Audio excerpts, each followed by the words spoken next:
Hello नमस्कार प्यारे विद्यार्थियों, कैसे हैं आप सब लोग। निश्चित रूप से बहुत अच्छे होंगे और बेहतर तरीके से आप लोगों ने अपना एयरफोर्स का फॉर्म जो है वो भर दिया होगा, क्योंकि 27 जनवरी फॉर्म भरने की अंतिम तिथि है और आपने फॉर्म निश्चित समय से भर दिया होगा। अगर आपने फॉर्म एयरफोर्स का भर दिया है तो ये वीडियो आपके लिए, मेरे पूरे अनुभव को मैंने इस वीडियो में झोंका है, क्योंकि 60 दिन में अब जो अंतिम स्ट्रेटेजी है वो क्या होनी चाहिए।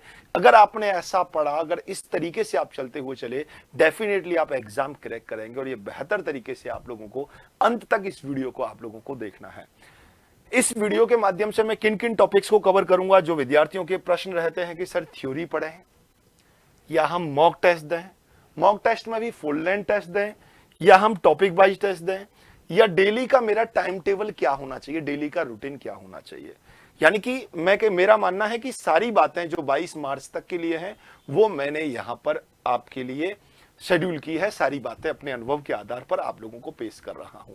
तो लास्ट तक वीडियो को आप लोगों को देखना है, हर बात को बेहतर तरीके से समझना है और साथ में ही अच्छा लगे तो अपने सभी साथियों तक सूचित भी करना है।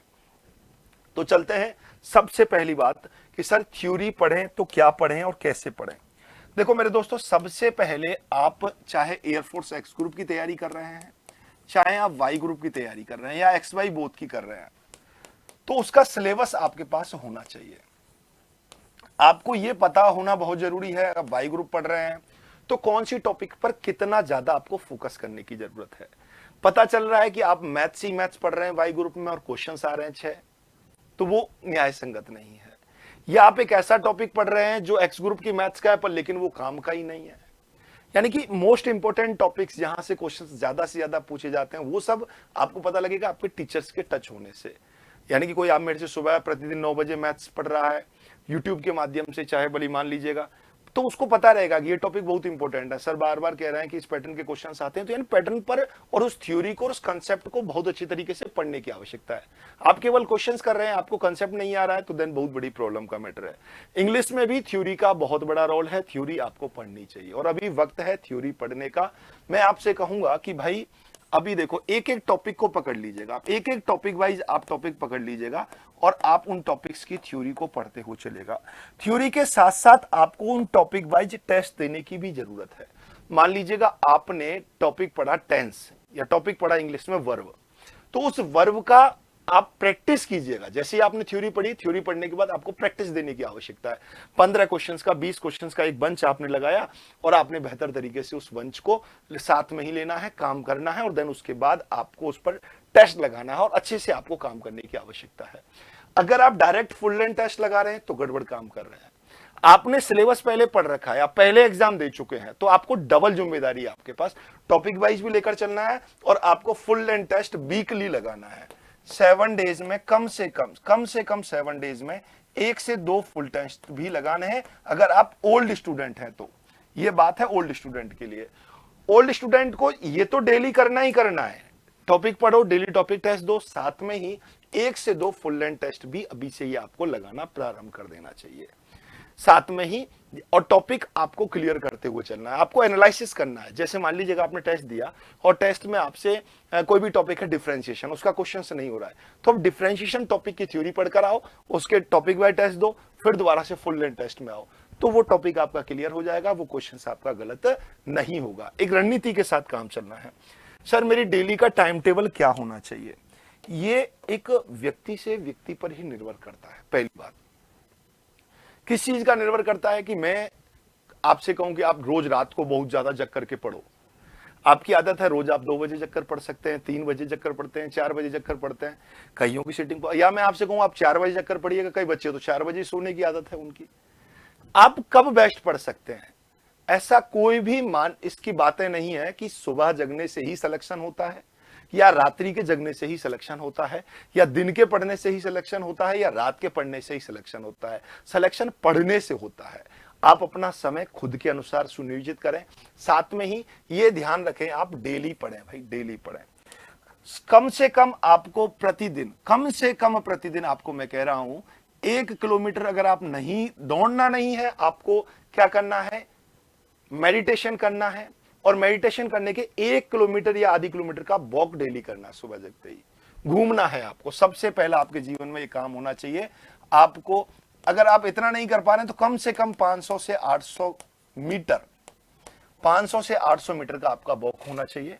थोड़ा सा आप पुशअप कर लिया करें, ज्यादा नहीं, 2 4 5 पुशअप भी लगाएं आप लोग, और थोड़ा सा मेडिटेशन डेली का रखें, तो उससे याददाश्त क्षमता बढ़ती है, प्रेशर नहीं आता अच्छी तरीके से। और ध्यान रहे, इंग्लिश की वोकेब आप जरूर पढ़ें।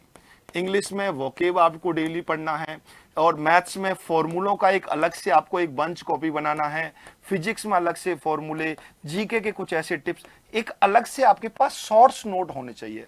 कैसा नोट होना चाहिए? शॉर्ट्स नोट रखना है, नोटबुक होनी चाहिए, शॉर्ट्स नोट, जिसको आप तुरंत अपने हाथ में लेकर के, वो आपके पेज हो सकते हैं, वो बंच हो सकते हैं, वो फोल्डर हो सकता है, वो जरूर आप तैयार करते हुए चले। इंपॉर्टेंट आपको कुछ भी लगे तो वो शॉर्ट्स नोट्स में तुरंत पहुंच जाना चाहिए, वहां से आपका काम अच्छी तरीके से, सुगम तरीके से होगा। पर आपने अगर सिलेबस को एक बार बेहतर तरीके से नहीं पढ़ा है तो उसे सिलेबस को बहुत अच्छे से पढ़ने की जरूरत है। सिलेबस को अच्छे से पढ़ें, टॉपिक वाइज टेस्ट दें। ऐसे ही टॉपिक वाइज टेस्ट देने के लिए उत्कर्ष में भी आप लोगों को पता होना चाहिए, एक बेहतर तरीके से टेस्ट सीरीज है हमारे पास। सिलेबस को करने के लिए बेहतर तरीके से मिशन वेलगाम बैच हमारे यहाँ चल रहा है। अच्छे से एक योजनाबद्ध तरीके से काम कीजिएगा, सफलता सुनिश्चित मिलेगी। और हमेशा चेहरे पर मुस्कान रखनी है, अगर चेहरे पर मुस्कान रहेगी, कैसी भी चुनौतियां आए आप निश्चित रूप से उनको सफल कर पाएंगे। ऐसी ही कुछ मुहिम हमारे यहाँ अभी तिरंगा महोत्सव में चल रही है उत्कर्ष में, आप उसका फायदा उठाएं। स्काई फाइटर्स मिशन वेलगाम बैच जो है उसमें प्राइम और स्टैंडर्ड, प्राइम में आपको टेस्ट सीरीज साथ में इनबिल्ड मिलेगी, टॉपिक वाइज टेस्ट सीरीज भी है, फुल लेंथ टेस्ट भी है, दोनों ही प्रकार के टेस्ट हैं। आप चाहे आप एक्स ग्रुप की तैयारी कर रहे हैं, चाहे आप वाई ग्रुप की तैयारी कर रहे हैं, और साथ में ही आपको डेली क्लासें प्रोवाइड हो रही हैं, टॉपिक वाइज क्लास भी है। अरे भाई 200 500 700 800 900 रुपए में सिलेक्शन मिल रहा है तो ले लेना चाहिए भाई बेहतर तरीके से। और ये 23 तारीख से लेकर 28 तारीख तक ही ये वैलिड है। एक्स वाई बोथ के विद्यार्थियों को भी आप सूचित करें। एनडीए का कोई सपना देख रहा है उसके लिए बेहतर तरीके से हमने ये सारा पूरा तैयारी कर रखी है। ये अभी फरवरी में वैकेंसी आने वाली है, उसके लिए बहुत इंपॉर्टेंट रहेगी। और टेस्ट सीरीज की मैं बात कर रहा था, ये तो बहुत ही ब्रह्मास्त्र है दोस्तों, हर विद्यार्थी को सटीक समय से आज ही ज्वाइन कर लेना है। ध्यान रखिएगा, आपका टाइम टेबल कुछ बेहतर तरीके से आपको बनाना है, और मुझे भी बताना है कि सर जी अब मैंने डेली की तैयारियां शुरू कर दी हैं, डेली की प्रैक्टिस शुरू कर दी है, डेली प्रैक्टिस लगाएं और बेहतर तरीके से काम लें। सफलता का एक ही मंत्र है, निरंतर प्रयास, खुद पर विश्वास, गुरुजनों पर विश्वास। अगर ये 3 काम अपने हो रहे हैं तो आपको कोई भी नहीं रोक सकता है सफल होने से। कितने विद्यार्थियों का मनोबल है, सर जी इस बार कुछ भी हो जाए बेहतर तरीके से मैं सफलता लेकर ही रहूंगा। आपकी YouTube की क्लास भी मैं प्रतिदिन देख रहा हूं, हमारी पूरी सुबह 8 बजे से लेकर के शाम तक YouTube की क्लासें चल रही हैं, ऐप की क्लासें चल रही हैं, हर माध्यम से आपको पढ़ाने का हम प्रयास कर रहे हैं, सफलता दिखाने का प्रयास कर रहे हैं। एक पॉजिटिव वे में बस आप आगे बढ़ते रहिएगा, टेस्ट देते रहिएगा। आज के इस सेशन में मैं इतना ही रखूंगा, निश्चित रूप से बहुत यूजफुल रहा होगा आपको। और कैसी आपकी तैयारी है, कैसा आपका मनोबल है, कितने विद्यार्थियों ने सोच लिया है मुझे इस बार सफल होना ही होना है, वो कमेंट बॉक्स में जरूर कमेंट कीजिएगा। तो फिर मिलेंगे अगली ऐसी इंफॉर्मेशन के साथ, तब तक के लिए जय हिंद, जय भारत।